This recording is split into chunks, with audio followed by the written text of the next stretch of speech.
Assalamualaikum warahmatullahi wabarakatuh. Hai sobat sehat semuanya.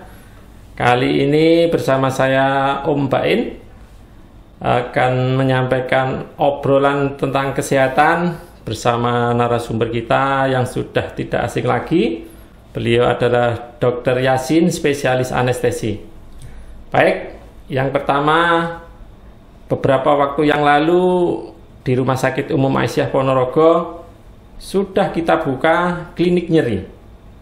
Nah, ada beberapa dokter yang membuka klinik nyeri di rumah sakit kita. Salah satunya adalah dokter spesialis anestesi yang sudah hadir pada siang hari ini. Baik, sobat sehat semua, kali ini kita akan ngobrol habis terkait dengan persalinan normal tanpa nyeri bersama Dr. Yasin. Sedikit tentang beliau. Beliau adalah dokter organik Rumah Sakit Umum Aisyah Ponorogo yang pendidikan ketika dokter umum yaitu di UNER, lanjut ke dokter spesialis di UNER juga, dan beliau mendalami tentang nyeri di UNER juga.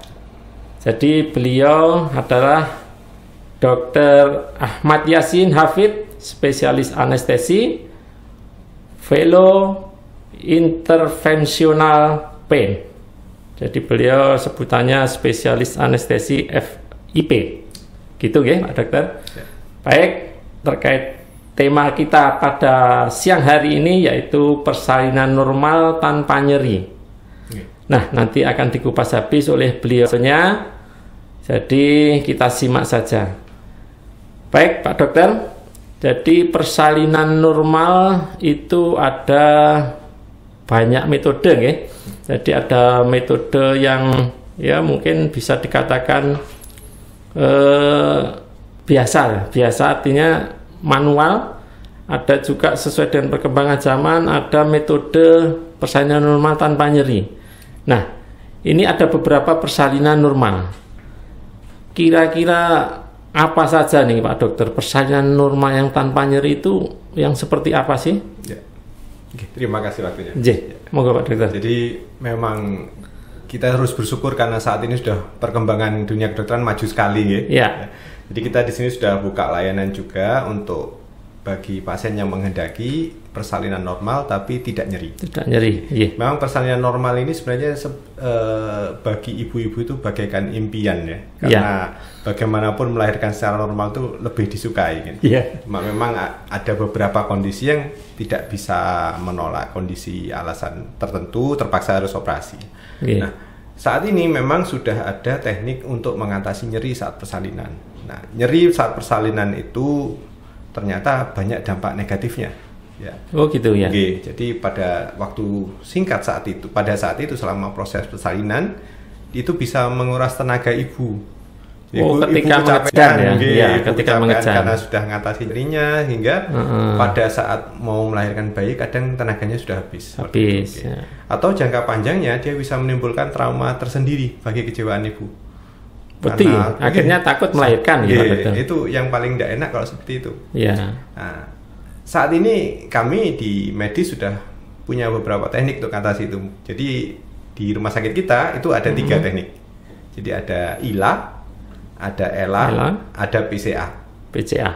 Ya. Mungkin saat ini kita bahas di ILA dulu ya. Baik, ya. Baik, sebenarnya apa sih yang dimaksud ILA itu? Metode seperti apa? ILA itu kepanjangannya adalah intrathecal labor analgesia. Intrathecal labor. Jadi labor itu maksudnya persalinan itu. Analgesia berarti anti nyeri. Anti nyeri. Ya, jadi memberikan obat anti nyeri selama proses persalinan lewat intrathecal. Intrathecal itu artinya lewat sumsum tulang. Jadi kelebihan dari teknik ini adalah dia praktis karena hanya sekali suntik bisa memberikan rasa bebas nyeri antara 4 sampai 6 jam bahkan lebih tergantung pasiennya. Tiap pasien responnya beda. Tapi terbanyak pasien merasakan bebas nyeri antara 4 sampai 6 jam. Jadi sangat membantu bagi ibu. Ya cukup lama juga ya. Lama lumayan. Iya. Jadi mestinya ini tidak semua pasien ya dilakukan metode ILA ya. Yang mau melahirkan ini persyaratannya apa? Bisa dilakukan metode persalinan normal dengan ILA, Pak Dokter? Jadi kalau dari segi medis memang ada beberapa pertimbangan. Jadi yang namanya tindakan medis itu tidak ada yang 100% sempurna. Selalu ada plus, ada minus. Nah, untuk ILA ini yang karena kita memasukkan alat ke tulang belakang itu ada beberapa pertimbangan. Yang jelas tidak boleh adalah ibu-ibu yang mengalami kelainan pembekuan darah. Pembekuan darah. Jadi perlu dilakukan pemeriksaan sebelumnya. Oh gitu. Kalau ada masalah di pembekuan darahnya, sebaiknya pakai cara yang lain. Kemudian ada yang unik pada ILA ini karena walaupun tujuannya memberikan anti nyeri, kadang-kadang si ibu itu benar-benar merasakan koyok tebal, tidak terasa blas gitu. Jadi pada sebagian besar pasien itu walaupun tidak nyeri, si ibu ini masih bisa merasakan kontraksinya. Bisa mengejan masih bisa mengejan. Tapi ada sebagian yang benar-benar nggak kerasa sampai nggak tahu kapan caranya ngejan, waktunya ngejan. Nah, karena itu pada ibu yang ingin ILA itu harus belajar. Jadi bagaimana mengejan yang efektif, bagaimana nanti kemudian selama proses nanti ada bidan yang membantu mengawasi. Ayo Bu, ini waktunya ngejan seperti itu. Gitu. Jadi memang perlu persiapan tersendiri.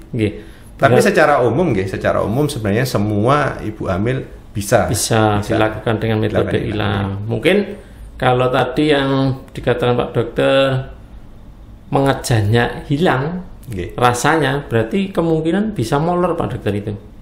Untuk itu waktu persalinannya. Gitu. Tapi ya sebenarnya tidak seperti itu juga karena kemajuan persalinan itu dipengaruhi banyak hal, memang ya. Yang lama itu biasanya yang baru melahirkan pertama kali itu yang lama. Bahasa medisnya primi. Kalau yang sudah beberapa kali biasanya cepat. Dan persalinan sendiri memang ada beberapa fase. Ada mungkin nanti bisa dijelaskan oleh Dokter Objin lebih jelas. Jadi kalau pembukaannya sudah maju bagus, insya Allah tetap lancar kok. Dan kelebihannya dari ILA lagi karena pasien itu sudah tidak nyeri, kita bisa berikan obat perangsang supaya kontraksinya lebih bagus.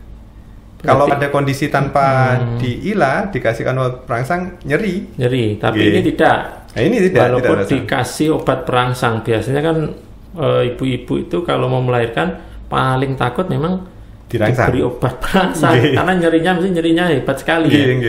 Kalau untuk metode ILA ini tidak terlalu nyeri ya.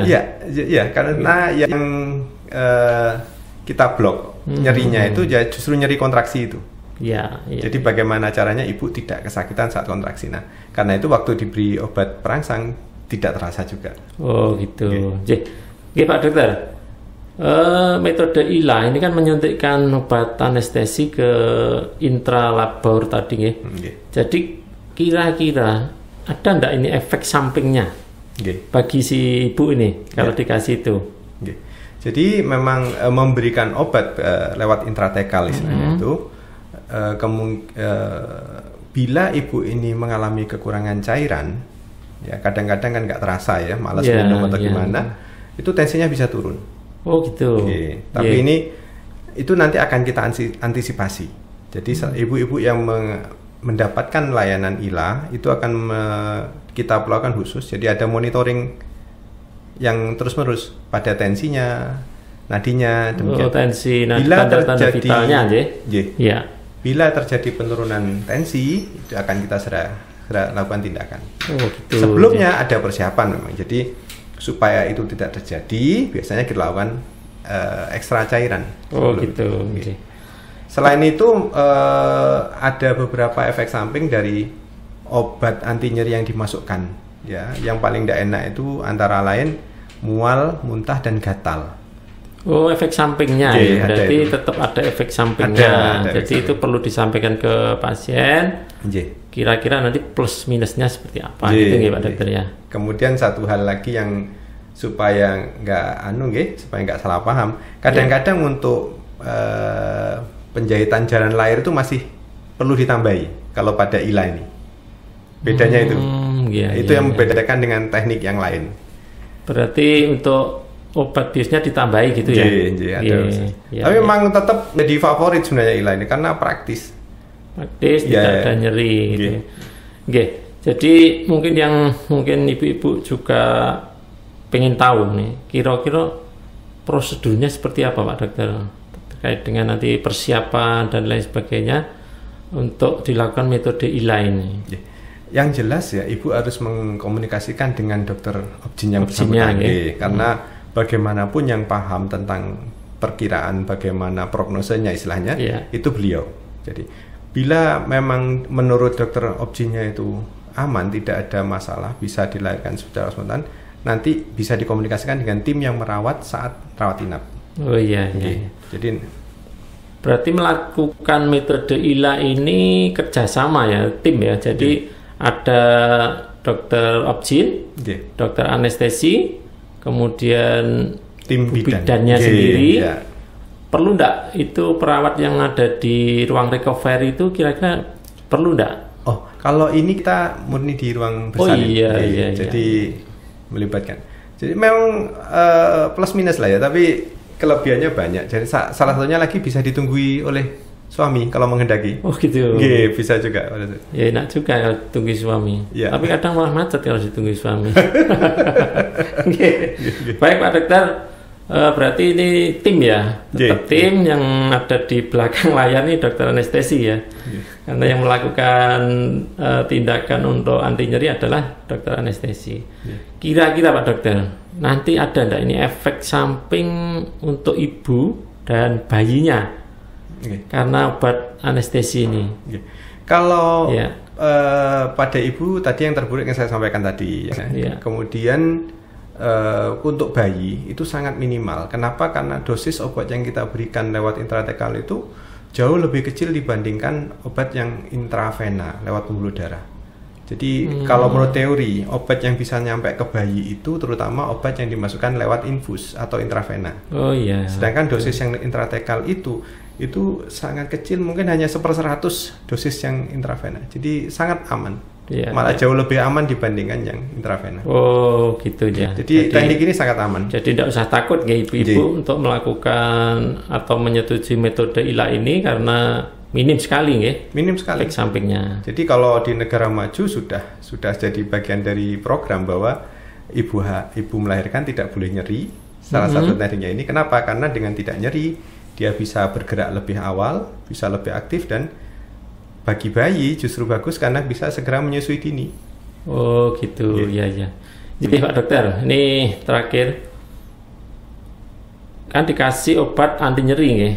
Kira-kira obat anti nyeri ini bertahan sampai berapa jam ini? Ketika mulai diberikan sampai nanti kira-kira berapa jam bisa bertahan untuk anti nyerinya itu? Ya, pertanyaan bagus ini karena ini memang yang menentukan ya. Ini juga yang membedakan dengan teknik lain yang tadi itu. Jadi kalau ILA ini single shot istilahnya, sekali suntik antara 4 sampai 6 jam. 4 sampai itu paling 6 banyak. Jam. Ada beberapa yang bisa merasakan sampai 8 jam. Oh gitu. Ya cukup lama ya? Cukup lama. Karena itu ada beberapa pertimbangan. Ada yang menyarankan memberikan kalau sudah bukaannya di atas 4 cm, biasanya gitu. Ya, pembukaan 4 berarti baru diberikan ya obat ini. Tapi kalau memang ibu kesakitan banget, enggak apa-apa, kita berikan lebih awal sejak dia mulai mungkin buka 1, buka 2. Nanti bila sudah mendekati 8 atau 9, kalau atau sudah mulai terasa nyeri bisa ditambahkan. Tambah lagi bisa, tidak apa-apa diulang. Tidak apa-apa ya. Bisa. Ya, insya Allah aman, kemudian tidak ada efek sampingnya bagi ibu-ibu. Berarti tidak usah takut gitu ya? Iya betul. Tentu saja kita semua ikhtiar hasil akhir Allah yang menentukan, jadi sama-sama berdoa lah. Saya kira sudah jelas nih Pak Dokter apa itu ILA, kemudian manfaatnya apa, berapa lama nyerinya, efek sampingnya seperti apa. Saya kira sudah sangat jelas sekali. Mungkin nanti di lain hari ada kesempatan bisa dilanjut lagi. Terima kasih Pak. Terima kasih banyak. Monggo. Demikian Sobat Sehat semuanya, obrolan kesehatan kita pada siang hari ini bersama beliau Dr. Yasin Hafid, spesialis anestesi di Rumah Sakit Umum Aisyah Ponorogo. Saya Om Bain mengucapkan sampai jumpa. Terima kasih. Wassalamualaikum warahmatullahi wabarakatuh.